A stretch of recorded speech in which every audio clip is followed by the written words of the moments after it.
Good afternoon. We welcome you all to Ophthalmology 360 degrees. The chief instructors being myself, Dr. Chitra Raghavan, and Dr. Satish Thomas. Without further delay, shall we?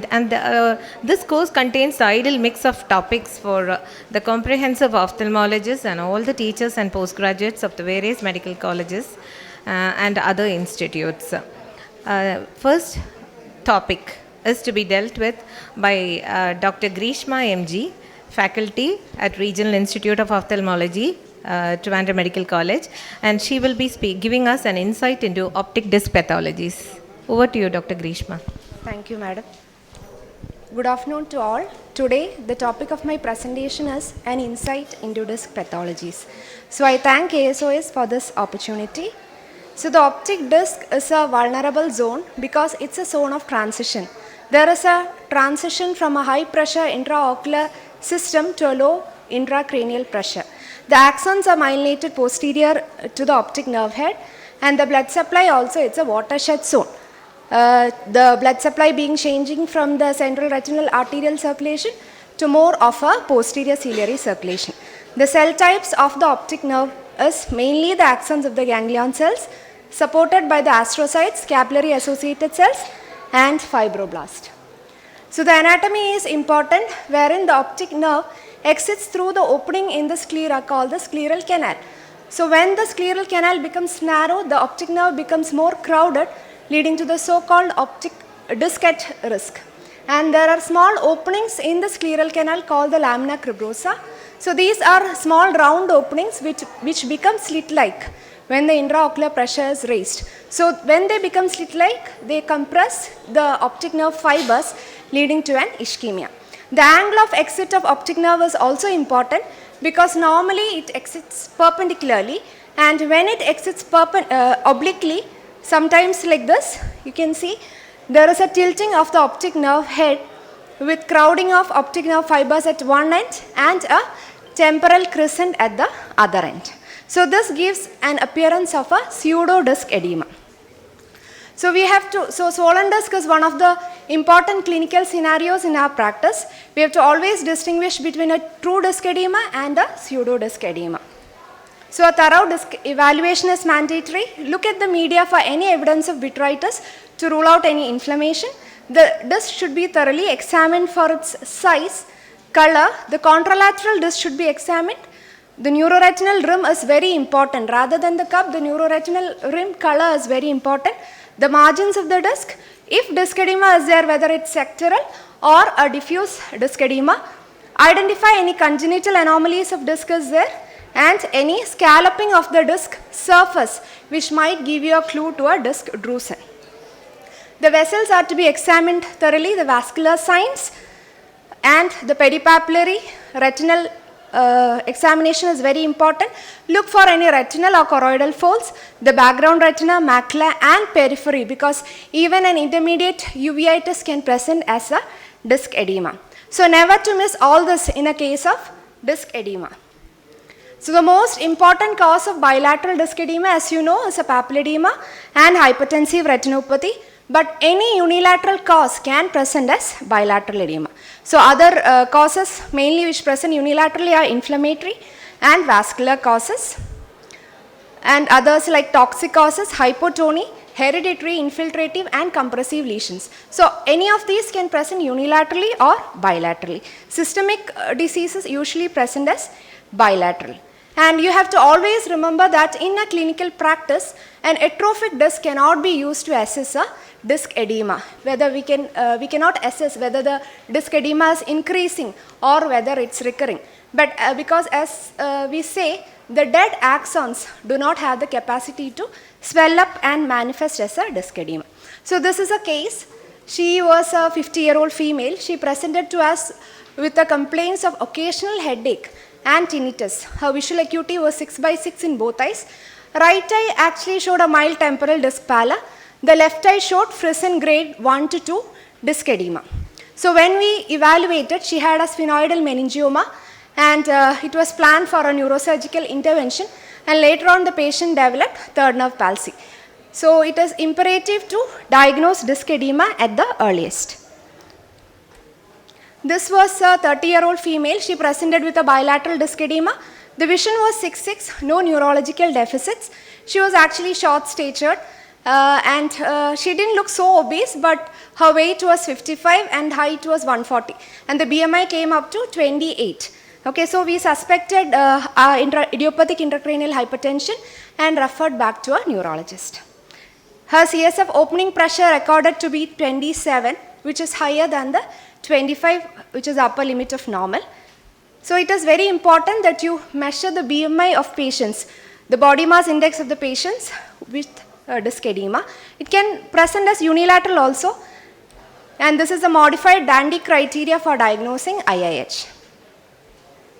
So papilledema, as you know, it's because of the increased intracranial pressure that there is an axoplasmic stasis which lead on to the disc edema. There is a grading called a modified Frisson grading, where grade 0 is a normal disc and grade 5 is a severe disc edema.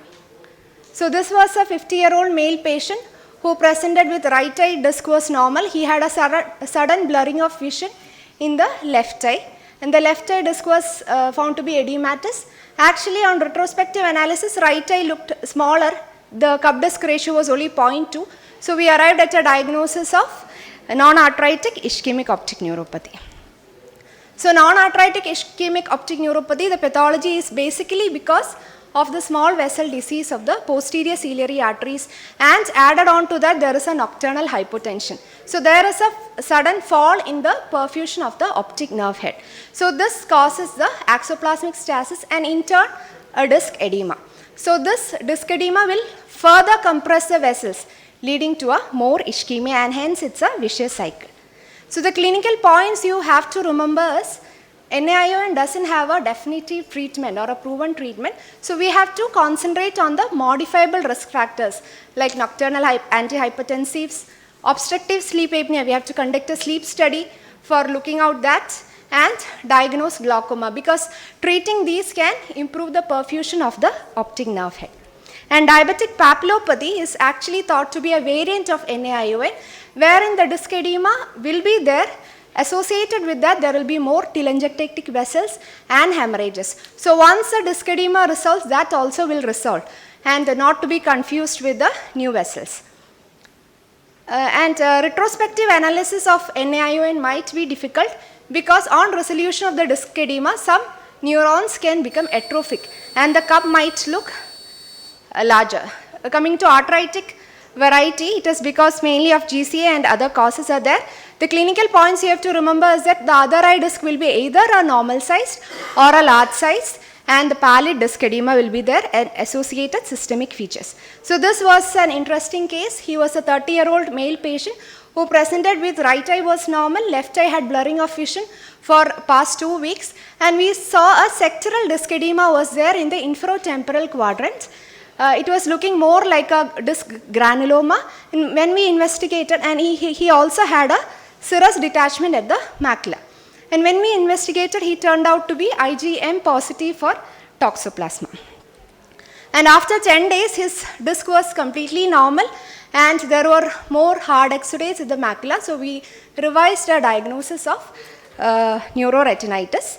And in our country, we have to look for more endemic causes like toxoplasma, toxocariasis, tuberculosis, sarcoid, syphilis, rather than the rarer causes. So rarer causes come only late. And these are the causes of optic neuritis, and always distinguish a pseudodisc edema. Remember, these are the causes. You can do an autofluorescence to rule out a disc drusen and ultrasound, and keep this as a alternative diagnosis only after full workup. Thank you.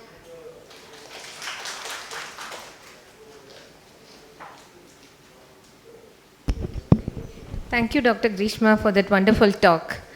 Now, let me call Dr. Anita Balachandran, professor and a great pediatric ophthalmologist, to tell us all about how to use our brains before we scan their brains. Over to you, Dr. Anita. Dr. Anita is professor at RIU Trivandrum. Good afternoon, all. Thank you for including me in this session. I have few case scenarios which are actually neurological mimickers, but when you examine in detail, they are found to have a ocular etiology. First is a case of a 56-year-old lady who complained of intermittent diplopia, more so in the evening for the past 3-4 months. And she herself told that her diplopia was relieved on closing one eye. She had no precipitating factors, no headache, pain, and on examination, her ocular alignment and motility was within normal limits. She didn't have any ptosis, no fatigability. Anterior and posterior segment, there was nothing contributory. And so, with a history of binocular intermittent diplopia, more so in the evening, naturally myasthenia was suspected, and we did the whole lot of battery of tests for myasthenia, but everything came out to be normal. And because she had a vision of 6/12, which was improving to 6/6 with her new specs, the specs was given and he was reassured and sent off, only to return a few months later, this time with constant diplopia. So what is the missing link? How is the diplopia relieved? She told it was relieved by closing one eye. It was relieved by closing the right eye and not left eye. So was it actually diplopia or polyopia or blur or halos or shadows? So we have to go in detail. And she was put into a slit lamp examination after dilatation, and she was found to have an early developing cataract. So what we thought as a true, binocular diplopia was actually a right monocular polyopia. It was more in the evening because the pupils were slightly dilated, and there was light scatter because more light entered the eye, and she was relieved by cataract extraction.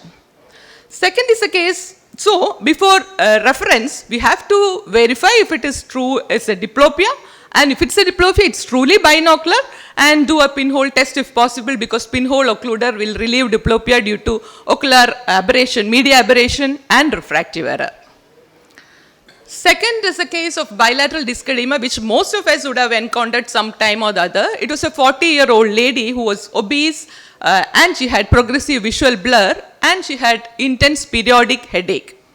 And there was no preceding pain on movements. She had no known medical illness. On examination, vision was sufficiently good, anterior segment was within normal limits, only bilateral disc edema, and as expected, visual field was bilateral enlargement of blind spot. So naturally, papilledema is diagnosed, and naturally, in a hurry not to miss an intracranial space occupying lesion, we sent for a neurological reference, and emergency MRI was done. There's no cost contributory, and so because of her age and obesity, a benign intracranial hypertension was diagnosed, and naturally he was admitted to do a LP, and a bedside test clinched the diagnosis. Nowadays it's the duty of only the house surgeon to take the BP, so he was called in and he took the BP, and it was found to be very high, and ophthalmologist was again called back to do a dilated fundus examination, and it was diagnosed as a case of malignant hypertension, which when controlled the patient improved. So what is again the missing link? The age, the obesity, no relevant medical history, the headache, the transient visual obscuration, even the disc appearance mimic a true papilledema, as Dr. Grishma told. But for practical purposes, you have the presence of retinal hemorrhages and exudates. One disc diameter from the disc margin of the optic nerve head shows that there is a mechanism other than ICP, possibly vascular, contributing to it. So before embarking a case for neurological evaluation in a case of papilledema, a checkup of BP is mandatory, and a dilated fundus examination is absolutely necessary. This condition we all know is, it's not clear, it's an optic nerve drusen, naturally can be diagnosed without a CT scan by autofluorescence if it is superficial, or ultrasonography even in a buried drusen instead of taking a CT scan. Third is a case of a 65-year-old male who complained of episodic visual blur. He complained that it was maximum, it was right upon awakening itself, he had felt that blur, which relieved to the baseline vision maybe after 1 or 2 hours. He had no inflammatory signs like pain, redness, or photophobia. He was diabetic and hypertensive. His vision was 6/12, which was attributed to a posterior capsular opacification because he had had a cataract surgery a few years earlier. So a transient monocular visual loss, the usual cause is a retinal embolism, mostly from heart or carotids, which we call its amaurosis fugax, or an ocular ischemic syndrome due to a varying degree of stenosis of the carotid. Accordingly, all the tests, including Doppler of the carotids, MRF, the cerebral cells, cardiology, but nothing contributory. So what is the missing link? A detailed history as to the onset of the blur, the duration of the blur, was there any precipitating factors? Amaroxis fugax is of abrupt onset and offset, and it lasts only for minutes. OAS is more gradual, more prolonged, and it's mostly precipitated by postural changes and bright light. What was it here? He had problem upon awakening itself, which lasted for hours. There was no precipitating factors. So he was called back at the time of his blur itself, early morning, and it was found that he had moderate corneal edema. A corneal pachymetry was proved by the corneal pachymetry, which showed increased thickness and reduced cell count in specular microscopy.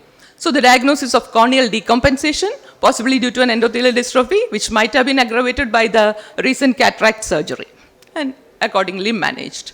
The last case is of a 30-year-old female who was our lab technician. She complained of drooping of eyelids for about 6 months. She was very specific that it was very absent or even minimal when she went for work, but she had drooping in her right eye when she returned from work.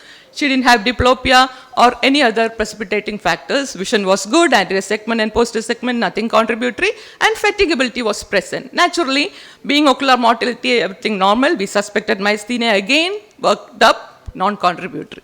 But if you can see that she definitely had a ptosis in the right eye, and elevation was good enough. And this is the levator function, which is also very good. And what about the lid crease? It is the lid crease in the right eye is definitely higher than that in the left eye. And on looking down, the palpebral fissure in the ptotic eye is much narrower than the left eye. So considering all these 4 features, we diagnose it as an aponeurotic ptosis. And this is also a quite evident case of aponeurotic in an elderly lady, but it's very asymmetrical, and she had the ptosis in the left eye since her younger age itself. On raising his lid, you can see that he had inflammatory, post-inflammatory change as shown by the corneal scarring and the tarsal scarring. So, drooping of the eyelids was later in the day is common in myasthenia, but not specific to it. Other than senile aponeurotic ptosis, other factors which precipitates levator stretching are post-inflammatory, post-surgery, chronic rubbing, long-term use of contact lens, etc. They all overcome the ptosis in their initial time by their extra effort, which is difficult to maintain, and it causes a fatigability. These are all pictures of famous dancers, personalities. Do you think that they have deep sulcus and higher crease? Is it because they use their eyes more and stretch it by their arching of the lids? Something to think about. Thank you. Thank you, Dr. Anita, for throwing so much of insight into these common mimickers and providing us with so much of missing links. That was a wonderful talk. Thank you. So for our next talk, I call upon Dr. Deepa MG. She's Associate Professor at Government Medical College, Ernakulam. And as you know, this is a session on ophthalmology 360 degrees, so we'll be switching slightly sidewards on teaching aspects and as ophthalmology teachers. Good morning. Thank you, KSOS Scientific Committee and Dr. Chitra and Dr. Satish for this opportunity. Well, my topic today may not be of much significance to all of you here, but if you are into the medical teaching or medical education arena, well, you have no escape from this. This is a drastic or revolutionary change introduced by the NMC in the recent times, that is competency-based medical education. And because of its increasing global acceptance, we somehow have to get used to it, and to understand what it is, let's go to the session. Well, at the end of the course, after 5.5 years, what the Indian Medical Council or the National Medical Commission aims to have as the outcome is an Indian medical graduate with requisite knowledge, skill, attitude to function effectively as a physician of first contact to the community, as well as to be one of global significance. Well, what is the CBME? This is an outcome-based approach in which the design, implementation and evaluation of the medical education program uses an organized framework of a set of competencies, and by competencies what we mean is the ability to do something successfully and efficiently in a real life situation. This discourages the conventional time-based training. It has greater accountability, flexibility, and learner-centeredness. The assessment here is frequent and formative, and the feedback is inbuilt in this training program. So this table shows the difference between the traditional teaching method and CBME. The points are as already mentioned. Now, what is this difference between formative and summative assessment? In the earlier summative assessment, what we used to do was, after a set period of time, like maybe 1 year, we conduct an exam or a Viva OC and then assess the student according to the preset standard or benchmark. Whereas now in CBME, what we follow is a formative assessment in which the assessment is ongoing and continuous and it is frequent, and there is an inbuilt mechanism for feedback. This feedback is applicable both to the teacher as well as the learner. The learner uses this to improve his learning and the teacher uses it to improve his teaching. Now, what are the major components of CBME? First is competency, second is entrustable professional activity, and third is milestone.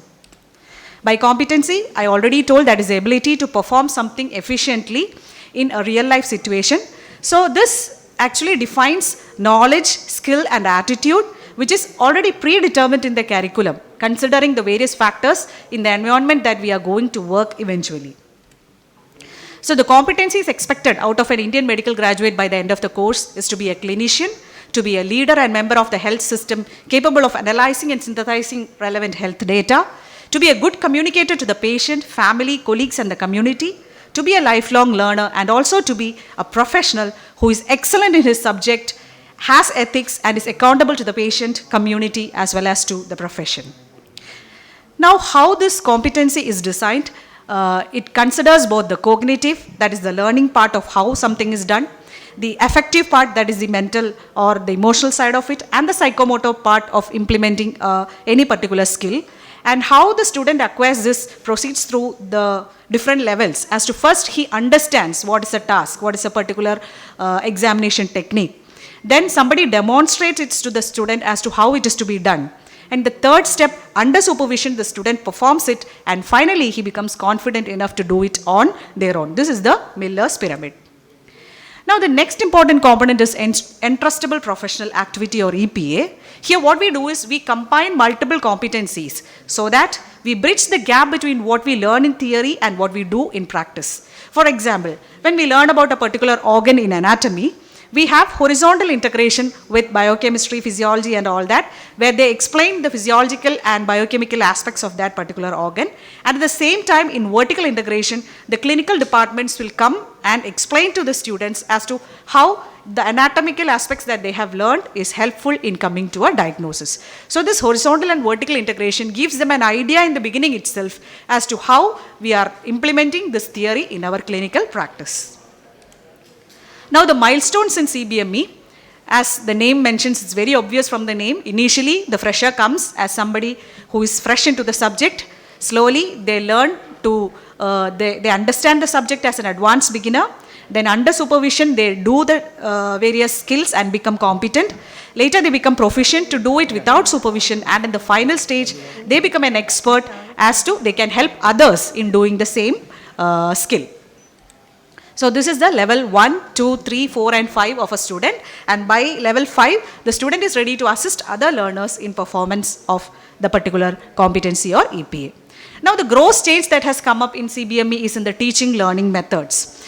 I already told this is a learner-centered mechanism where the focus is given for the cognitive, psychomotor, as well as affective learning domains, and the role of a teacher here has shifted to be a facilitator, to provide opportunities for the learner and give importance to self-directed learning.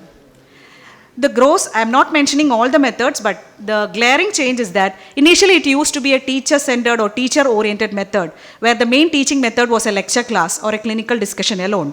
But now the stress is on self-directed learning and small group learnings, where students are divided into small groups of 10 to 15 numbers, and they are encouraged to have discussions, brainstorming sessions, role plays, in which they go into the depth of the subject on their own, come to conclusions on their own, with the help of the teacher being the facilitator. Another important aspect that is being stressed in CBME is setting up simulation or skill transfer labs. Though theoretically we speak of these things, most of the teaching institutions don't have a simulation or a skill transfer lab. But stress is being given to implementation of this in all teaching institutions. Again, e-learning, that is utilizing information technology both in learning and teaching, is also given much importance.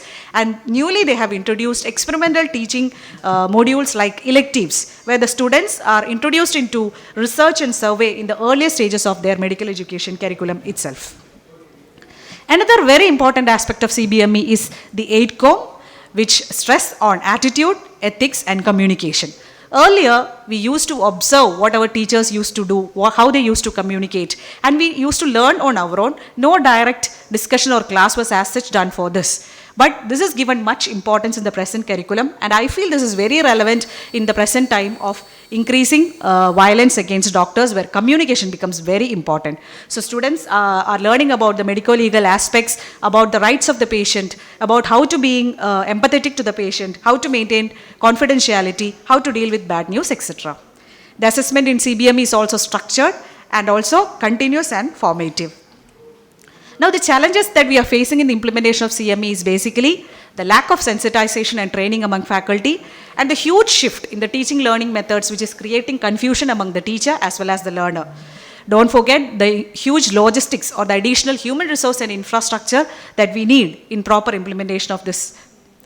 Now, the advantages is the outcome-oriented approach as well as accepting each learner as unique, and having more accountability in view of assessments in real-life scenarios. The disadvantages in going after these competencies and sub-competencies, most of the time we lose the essence of the subject and we lose our interest to go in deep into the subject.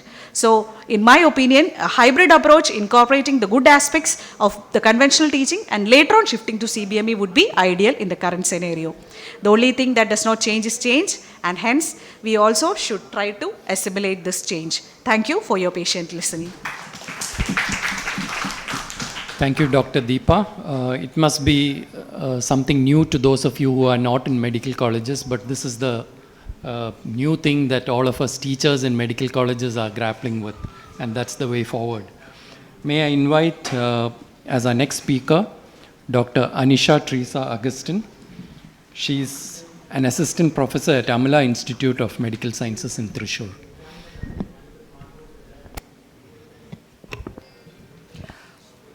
Good morning, all of you. And I would like to thank KSOS for giving me this opportunity. So, as you all know, change is something that is inevitable. And of late, there has been a paradigm shift in so many things. And I would like to introduce to you roundtable interactives, which is a new way in which your CMEs can be conducted.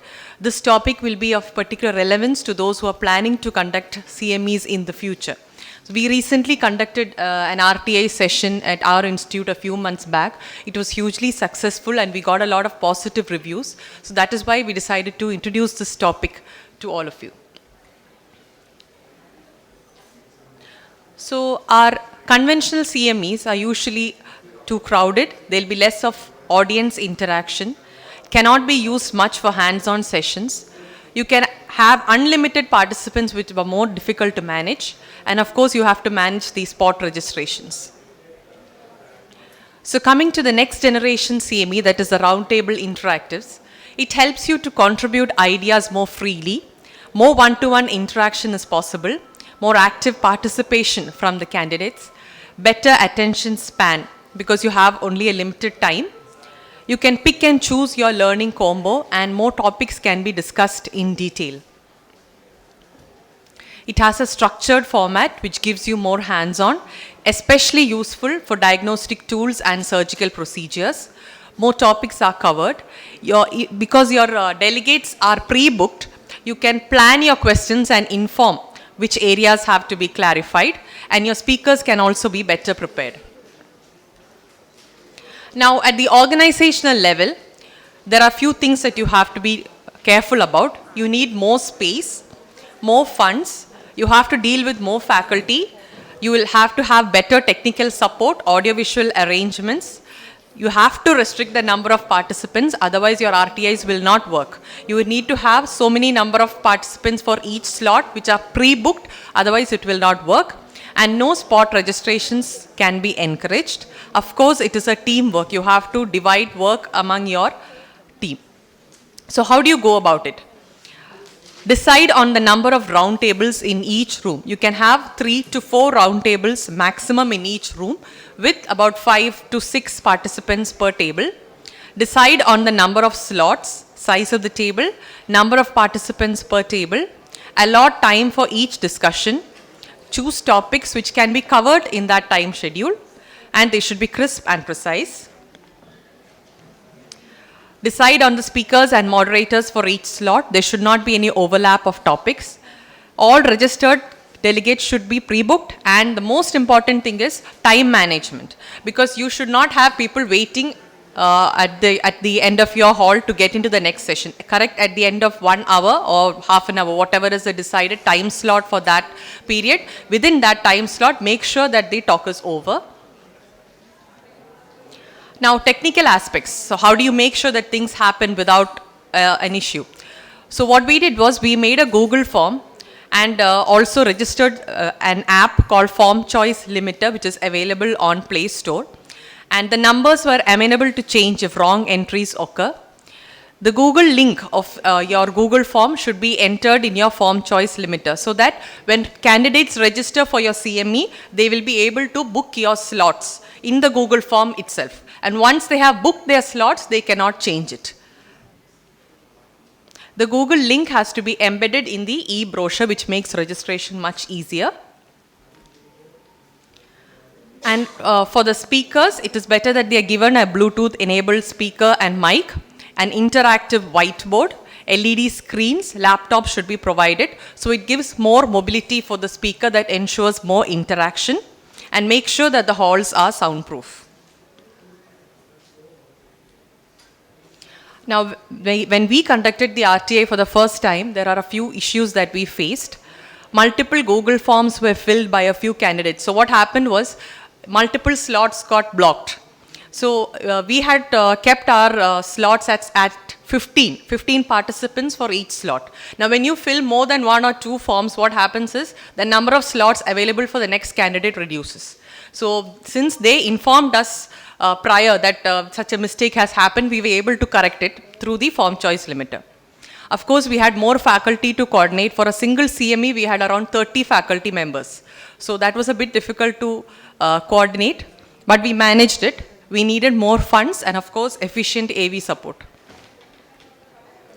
So in a nutshell, when you compare your roundtable interactives versus the conventional CMEs, RTIs are more interactive, more topics can be covered, the delegates can customize their CME, less delegates to manage, but of course you have more faculty in hand, no spot registrations will be entertained. It is more technically demanding, you need more funds, but definitely it is more successful, and I think it is better of an academic experience for the delegates. Thank you.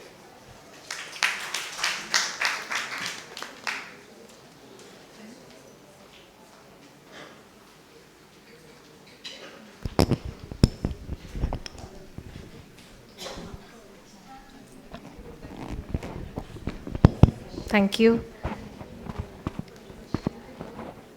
Thank you, Doctor, for that novel concept of roundtable interactive. I would have thought it was RTA, right to information. Anyway, that was a very new concept, and it was a good talk. Now, I invite Dr. Satish Thomas, Professor and HOD, Believers Church Medical College, Tiruvalla, for his talk on abduction, gaining perspective on life through the eyes. Dr. Satish. Yeah, so I'm going to warn you that this will be a talk that's quite different from what we are used to. It will be more of a philosophical talk, but from a scientific perspective. So I've titled it as Abduction. I'm a pediatric ophthalmologist and a strabismologist. So we know about abduction that is there, but there is also a philosophical method called abduction, and that's how I'm combining the two. So in this session on ophthalmology 360 degrees, what I'll be focusing on is we are not just ophthalmologists, isn't it? Some of us are, so while being an ophthalmologist, we are a physician, we might be surgeons, we are teachers, we are human beings, we live life, we have our own philosophies. So how do we integrate all of this? Whichever subject we are studying, apart from the discipline that we are studying, we would, what's the progression of that? The progression of any subject that we study is ultimately into a philosophy. From undergraduation, we progress to post-graduation. And finally, at the end of it, whatever discipline it is, the final step is a PhD. And a PhD is a doctor of philosophy. So that's the natural progression of any discipline, where you integrate the different disciplines into one philosophy. The purpose of education is both knowledge and wisdom. In knowledge, when I say knowledge, what I mean is we acquire information. Whereas wisdom is what do you do with that information? And so that is something that we would automatically be doing as we grow and progress in any discipline. And as I told you, in philosophy, there are these different methods of analysis. Deduction is from one big premise, then how, if this is so, then how does that apply to a particular situation? You deduce it. Induction is just the reverse. If this is the truth that we see in one area, then what bigger rule do you make out of that? That is induction. And abduction is sideways. So when I teach, sometimes I do a lot of this abduction. If this is what we see in this, then what does it mean for the larger area of life? And that's what I'm trying to introduce here in this talk. As we know, the eye is just a mirror of the body.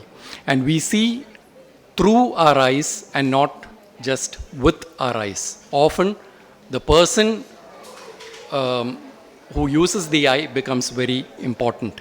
There is this book that I came across by a writer. He was a famous writer who then had ARMD towards the later stages of his life. And as he was losing his eyesight, he came out with this book titled Twilight, Losing Sight and Gaining Insight. So in this talk, I'll be using two examples as a pediatric ophthalmologist on illustrating how this applies. One is amblyopia of the heart, and another is on stereoscopic vision. I won't have time to cover on worldviews. I think you've all heard about this person called Bertrand Russell. He was a mathematician, a literature person, and he even won the Nobel Prize in Literature. He was a philosopher too. Once he was asked in an interview, he did not believe in God. He was an atheist. In an interview, the correspondent asked him, "Sir, what if you die and go to heaven and you meet God? What will be your question to him?" A very ironic question, no? To a person who doesn't believe in God. And what Bertrand Russell said was that if I encounter such a situation, then I will tell God that, God, you never gave me enough evidence to believe in you. And that's why I did not believe in you. So that's one perspective. On the other hand, there is this person called Saul of Tarsus. I came to know about him. He's there in the Bible. There's a letter to Romans. And this is what Saul or Paul writes there. The wrath of God is being revealed from heaven against all the godlessness and wickedness of men who suppress the truth by their wickedness, since what may be known about God is plain to them. For since the creation of the world, God's invisible qualities, his eternal power and divine nature have been clearly seen, being understood from what has been made, so that men are without excuse. So Bertrand Russell says God never gave him enough evidence. This person says there is enough and more evidence, but still people don't see because they don't want to see. diametrically opposite views. Who is right? This is where sometimes our pediatric ophthalmology can come to the aid. We all know about suppression and amblyopia. So on the left-hand side of the diagram, I don't have a pointer here, you see how the normal vision works, where the two eyes see two images of the same object, two identical images because they see the same, and then the brain fuses them into one. Now, when the eyes are misaligned, as in strabismus, then if you see these two images which are not being able to fuse into one, it becomes very difficult. Diplopia and confusion is the natural consequence of misalignment of the eyes, and that's a very uncomfortable situation to live with. What does the brain do? It suppresses one image so that life becomes more comfortable to avoid diplopia and confusion. And if it's always one image that is being suppressed, finally, as you can see on the left-hand side, finally that image just disappears. In other words, that eye loses vision. That is amblyopia. So constant suppression of one blurred image can lead to loss of vision. This is exactly what happens with conscience. When we do something wrong, at first there is a conscience prick. We continue to do that and then we do not recognize it. Our input, the stimulus, shapes the neuronal networks. And so that's how it is important in developing character and even our destiny. This famous quote, sow a thought, reap an action. Sow an action, reap a habit. Sow a habit, reap character. Sow character, reap destiny. Quickly coming to stereoscopic vision, I know I'm running out of time. Stereoscopic vision is basically holding two different images simultaneously. We all know that there is the horopter. Horopter is the line where, in physical space, where the object is seen singly as long as it lies on the horopter.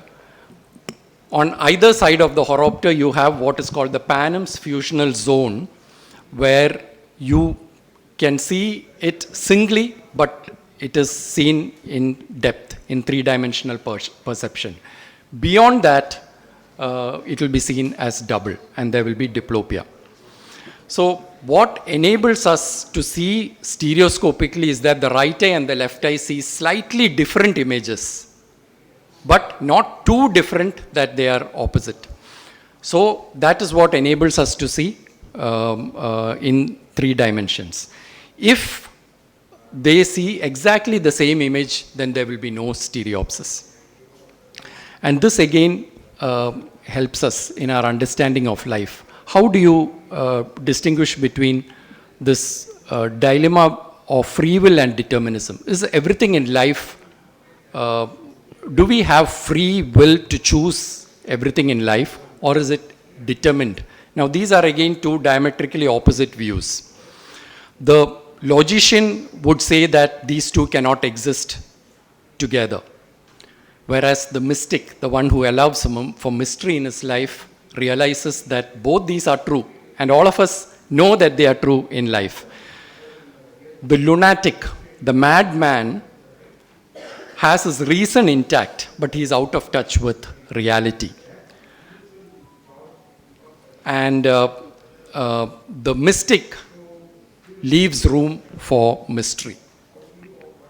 So sometimes reality can extend beyond the physical into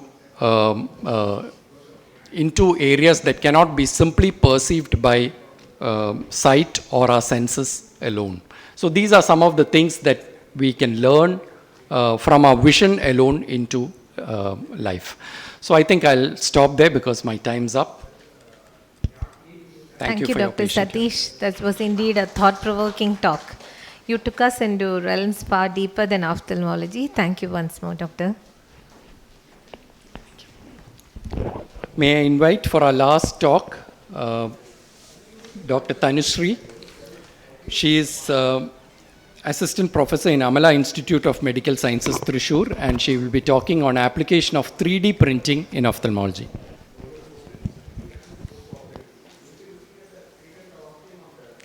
Thank you, KSOS and Scientific Committee, for giving me this opportunity. Let me begin my slides by saying I have no financial interest. So let's start with the basic. What are the certain facts? First 3D printer was invented by Charles W. Hull at 1980s by a technique called stereolithography, and it is an additive manufacturing. So what is it? It is layering of objects on top of each other, so we are getting a physical object from a print file.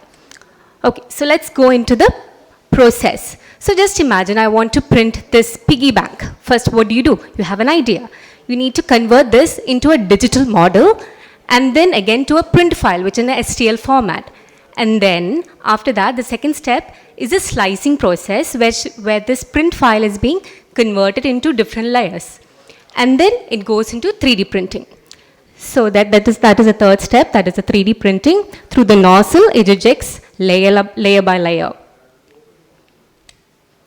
So let's go into the certain technologies. First is the stereolithography, which is the VAT polymerization. It uses UV laser and photoreactive polymers, gives great accuracy and finish. Second is the selective laser sintering, which uses laser-based technology. It gives good strength, but then it gives a powdery surface. Third is the fuse deposition method, which is an extrusion method.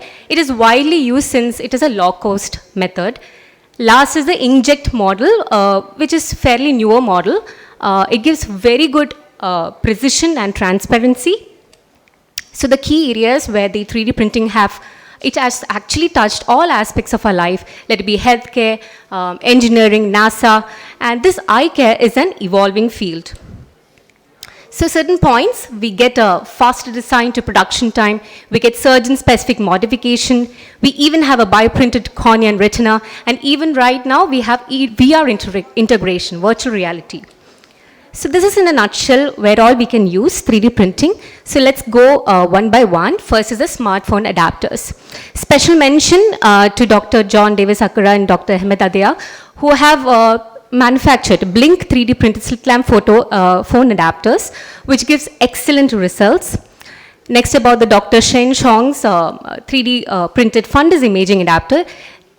Special note, it gives, this is free to download from the ORDocs website and with instructions actually. Next about the Kavya Koprabu, very young inventor, 17-year-old, just a 17-year-old inventor who have invented a 3D printed lens system and a mobile app which integrates AI, which can diagnose diabetic retinopathy. Now, a brand called LuxSL has come out with the 3D printed prescription lenses with augmented reality. So you just have to keep on your spectacles and navigate through the roads. Next is the 3D printed spectacles. So this is very much commonly used in Korea nowadays. I'm sure that it'll be with us soon. Some certain intraocular devices. One is a pupil expansion device. Example is the Canabravas. Then Russell et al. Has manufactured a storage glide in DSEC, which is 3D printed. Now, application in the lids in orbit. We all know that it is a very big restoration of the orbital wall is a big challenge. And now what happens in 3D printed is that it gives precisely fit size, shape and contour for each individual and fracture site. So on the left hand side, you have that image of a 3D printed left orbital floor, which has been correctly shaped. The titanium mesh have been correctly shaped before the surgery. And the right hand side, you even have a 3D printed peak orbital mesh implant. Now coming to the ocular processes, we all know that it is a tedious procedure to get a good correct processes formed. You need an ocular arrest as well. So what happens in the 3D printing, it gives a very good customized design based on the anatomy of the patient's eye, and substantially it reduces the manufacturing time as well. We also have a 3D printed contact lens, and now we have a VR integration, that is AI with contact lens. Hong Kong is developing that. Next about for the budding ophthalmologists, budding surgeons, we have 3D stimulated model eyes where we can practice various surgeries like cataract, vitreoretinal, even squint surgeries. It can be also used as a teaching tool. Special mention to Dr. Prasanna Venkatesh Ramesh, who have created a 3D printed cerebral venous system, and he has beautifully mentioned about the jigsaw puzzle as well. So what is next? Next is the 3D bioprinting, which is an evolutionary step. So what is it? It is basically using a biological inks. What are they? These bio inks, they are suspension of living cells combined with a biopolymer gel. So let's see first about 3D cornea. So Isaacson et al. Have successfully printed a corneal stroma 2018 by using a laser-assisted bioprinting technique. It basically has collagen-based and corneal keratocytes as well. It gave excellent transparency and it came approached very close to the native cornea. And very exciting news is that 2022, our LVPI, IIT and CCM have first time manufactured 3D printed artificial cornea and have successfully transplanted in a rabbit's eye. Next, coming to the 3D bioprint retina. Since 2013, there have been studies, their first Lauber et al. 3D printed retinal ganglion cells which showed promising results in regenerative medicine.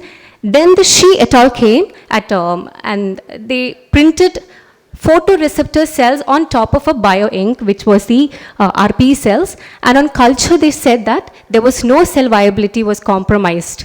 So this is also a very breakthrough technology.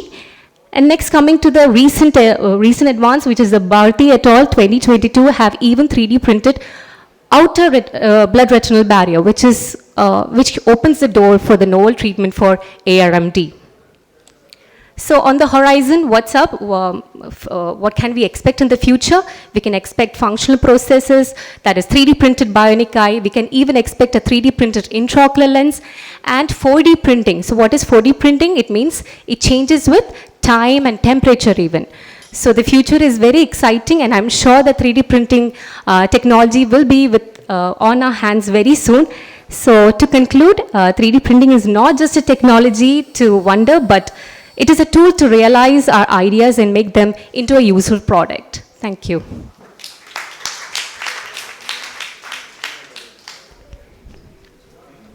So thank you for that excellent talk, and we've come to the end of our session. As you know, many of these talks were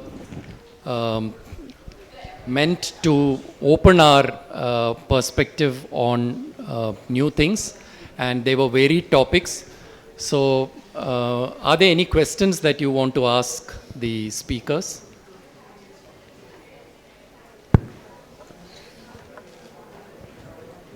If not, we can conclude our session.